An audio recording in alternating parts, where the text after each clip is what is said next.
bit more like normal. Anyway, okay, my son is here, so we're gonna start recording. Okay. Okay. Is it? Hi.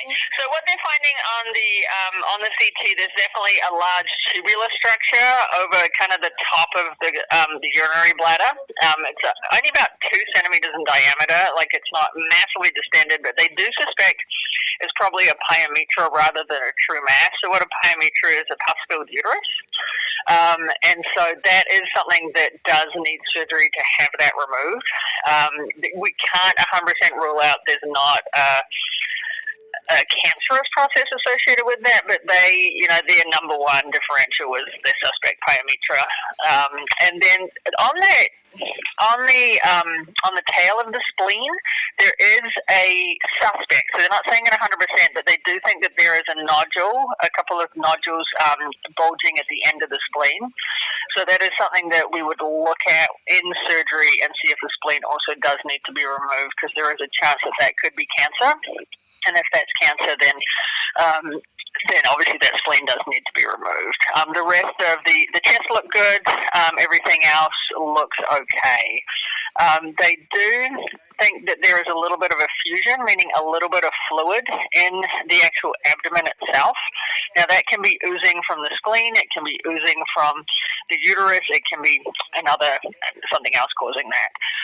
Ideally, certainly the next step would be surgical exploration and seeing exactly what's going on with that uterus and the spleen. I can certainly. Do you have a regular vet that you use with Genesis? They usually have. Well, she's moved around a bit, but we had her going to one in Manteca. But then when they couldn't see her and she was so bad, that's why we brought her to your facilities. So we just needed to get some information. We can certainly, I'll pass this off to one of my nurses, and we can certainly give you an estimate for doing surgery here with histopathology and everything like that. Okay. Okay. That would be good if you could do that. And then also, if we didn't do the surgery route, what do you expect her life, expectancy would be? We don't know, because if that truly is a pyometra, the main way, if it's a closed pyometra, it means that there's basically a large accumulation of pussy fluid building up in that uterus, and it has no way of getting out if the cervix is closed. And so ideally surgery is your main option with that. If the cervix is open, some people can try antibiotics and see how they respond to that. And the concern is, that possibly they could be, because the way it looked on ultrasound, is it actually a cancerous mass rather than a true pyometra and infected uterus, or is it both?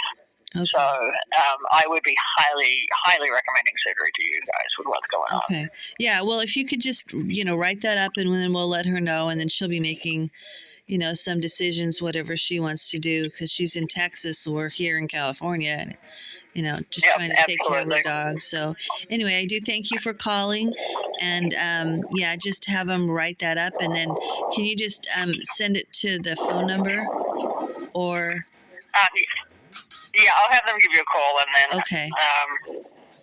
Okay? All right. Thank you so much. Okay, bye-bye. Bye-bye. Okay, Chandler, come shut it off. Chandler, come shut it off. The phone.